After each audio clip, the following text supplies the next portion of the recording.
والفرقان الحميد. أعوذ بالله من الشيطان الرجيم. بسم الله الرحمن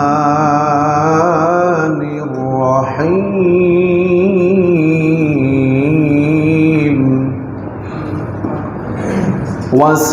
وسارعوا إلى مغفرة من ربكم وجنة عرضها السماوات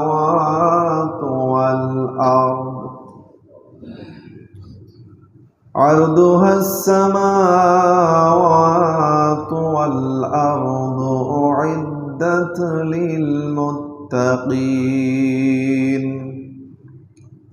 فقد قال الله تعالى: إن الله وملائكته يصلون على النبي يا أيها الذين آمنوا صلوا عليه وسلموا تسليما. اللهم صل على محمد وعلى آل محمد كما صليت على إبراهيم وعلى آل إبراهيم إنك حميد مجيد. اللهم بارك على محمد وعلى آل محمد كما باركت على إبراهيم وعلى آل إبراهيم إنك حميد مجيد. সম্মানিত উপস্থিত, আমরা জুমার আলোচনার শুরুতেই মহান রব্বুল আলামিনের দরবারে শুকরিয়া আদায় করছি যে মহান রব্বুল আলামিন আমাদেরকে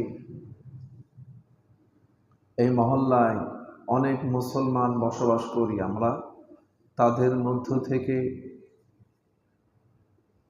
পছন্দ করে ভালোবেসে আমাদেরকে আগে আগে জুমার নামাজের জন্য মসজিদে আসা, জুমার নামাজ অপেক্ষায় বসে থাকা, কোরআন ও হাদিস থেকে কিছু কথা বলার ও শোনার যে মহান রব্বুল আলামিন আমাদেরকে সুযোগ করে দিলেন, এজন্য আমরা আল্লাহ তাআলার দরবারে শুকরিয়া আদায় করছি। আমরা সকলে বলছি আলহামদুলিল্লাহ। আমরা সকলে রাসূলের প্রতি দরুদ পড়ি, সকলে বলি সাল্লাল্লাহু আলাইহি ওয়াসাল্লাম। বারান্দায় যারা আছেন, সাউন্ড শুনতে কোনো সমস্যা হচ্ছে? বারান্দায় যারা আছেন, সাউন্ড কি স্পষ্ট শোনা যায়? বারান্দায় সাউন্ড শুনতে কোনো সমস্যা আছে?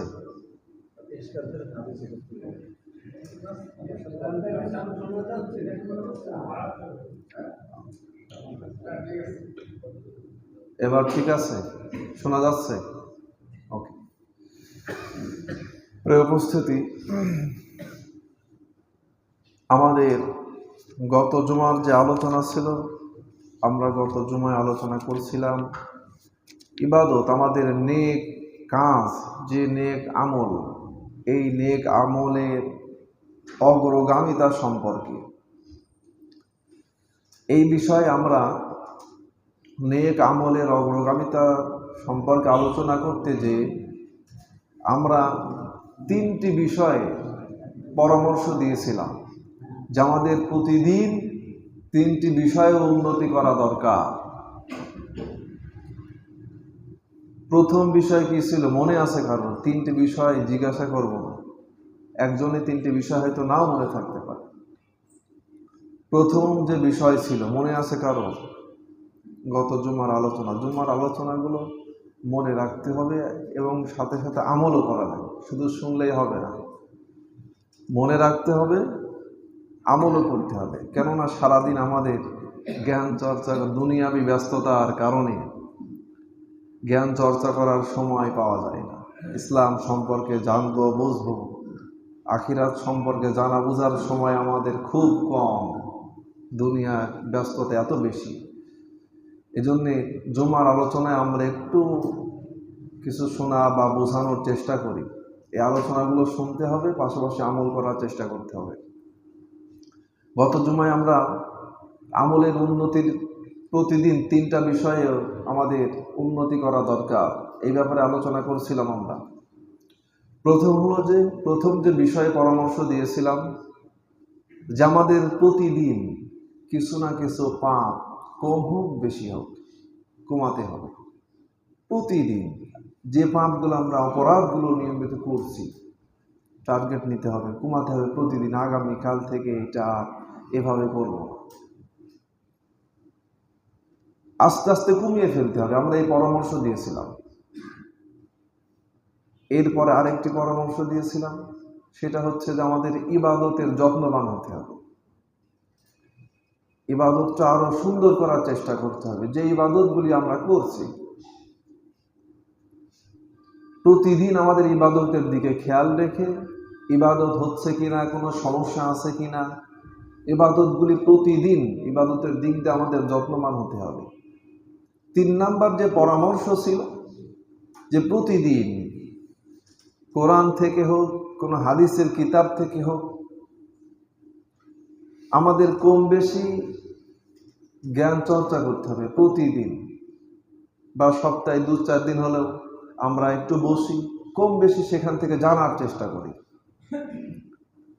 এই 3টা পরামর্শ আমরা দিয়েছিলাম। প্রিয় উপস্থিতি, যে 3টা কাজ যদি আমরা করতে পারি, তাহলে প্রতিদিন দেখব যে আমাদের ভিতর থেকে যে সমস্ত অপরাধগুলি আছে সেগুলি সব আস্তে আস্তে দূরে সরে যাচ্ছে, এবং আমাদের নেকির পাল্লাটা অনেক ভারী হয়ে যাচ্ছে। আমলের দিকে আমরা আস্তে আস্তে আসতে পারবো ইনশাআল্লাহ। প্রিয় উপস্থিতি, আল্লাহ সুবহানাহু ওয়া তাআলা বলেন, ফাস্তাবিকুল খায়রাত, তোমরা নেক কাজের প্রতি অগ্রগামী হও। ভালো কাজ যখন যেটা সামনে পেয়ে যাবেন, আমরা যখন যে ভালো কাজটা সামনে পেয়ে যাব, যত দ্রুত সম্ভব সেটা করে ফেলতে হবে। নেক কাজের প্রতিযোগিতা সম্পর্কে আমরা আলোচনা শুনছিলাম গত জুমায়। আমরা যদি নেক কাজের প্রতিযোগিতা করতে যাই বা ভালো কাজের অগ্রগামী হই, সব সময় ভালো কাজের কিছু না কিছু বাধা থাকে না? কোন কোন বাধার কারণে আমরা এই কাজগুলি করতে পারি না? অনেক সময় চেষ্টা করছি, পারছি না। কারণটা কি? প্রিয় উপস্থিতি, কোন কোন কাজের কারণে মানুষ ভালো কাজ করতে পারে না বা সুযোগ পায় না? এমন ভালো কাজের, নেক কাজের আজকে আমরা বড় বড় 7টি বাধা সম্পর্কে আলোচনা শুনবো ইনশাআল্লাহ। কি কি কাজের কারণে আমরা এগোতে পারছি না এই দিকে, বা কোন কোন কাজগুলো আমাদেরকে বাধা দেয়, এমন বড় বড় 7টা বাধা সম্পর্কে আজকে আমরা আলোচনা শুনবো ইনশাআল্লাহ। প্রিয় উপস্থিতি, আমাদের সব সময় বর্তমান সময়কে কাজে লাগানো বুদ্ধিমানের কাজ। বর্তমান সময়ে কাজে লাগিয়ে আমলে যত্নবান হওয়া, এটা হলো বুদ্ধিমানের কাজ। আর ভবিষ্যতের অপেক্ষায় রাখা কোনো নেক কাজকে, কোনো ভালো কাজকে ভবিষ্যতে রেখে দেওয়া, বা কোনো নেক কাজের অপেক্ষায় থাকা, এমন ভবিষ্যতের অপেক্ষায় থাকা, এটা চরম নির্বুদ্ধিতার পরিচয়। সব সময় সামনে যখন যে ভালো কাজ পেয়ে যেতে যাব, সম্মুখীন হয়ে যাব ভালো কাজে, যত দ্রুত সম্ভব সেটা করে ফেলতে হবে। তা না হলে বিভিন্ন সময় আমরা বিভিন্ন বাধার সম্মুখীন হতে পারি। এখন যে ভালো কাজ আমার সামনে চলে এসেছে, দেখা যাচ্ছে কয়েকদিন পরে বা কিছু মাসও হতে পারে, আমি যে সময় টার্গেট নিয়েছি ওই সময় হয়তো আমার দ্বারা এই কাজ করা সম্ভব নাও হতে পারে। বিভিন্ন বাধা আমাদের আসতে পারে।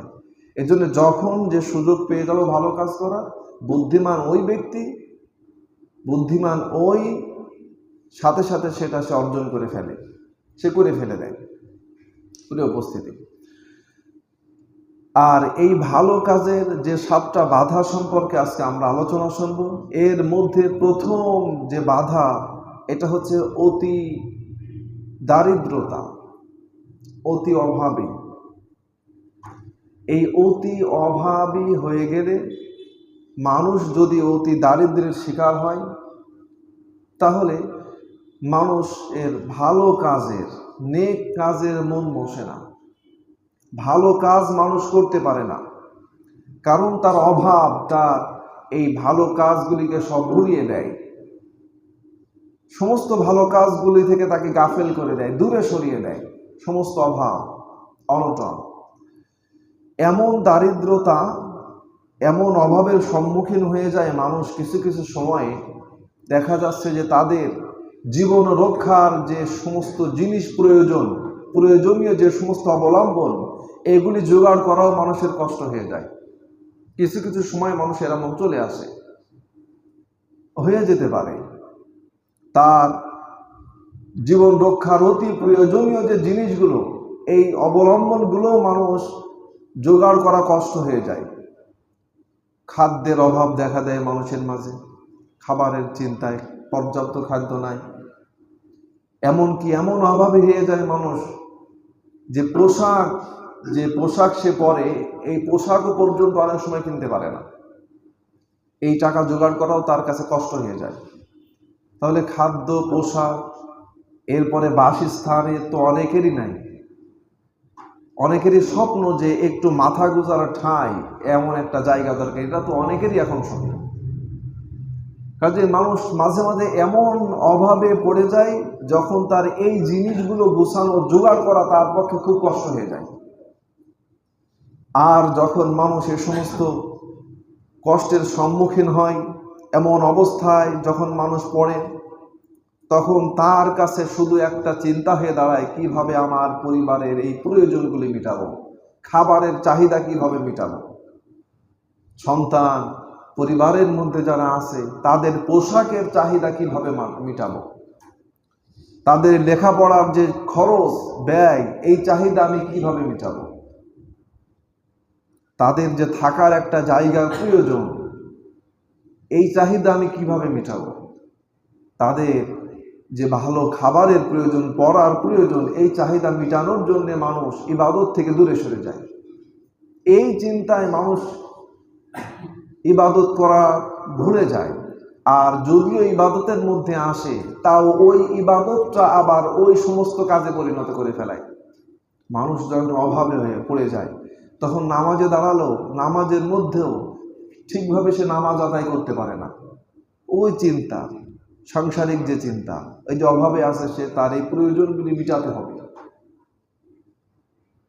কাজে পারিবারিক যে প্রয়োজন মেটানোর চিন্তায় তার নামাজ হয় না, নামাজের মধ্যে শুধু ওই চিন্তা হয়।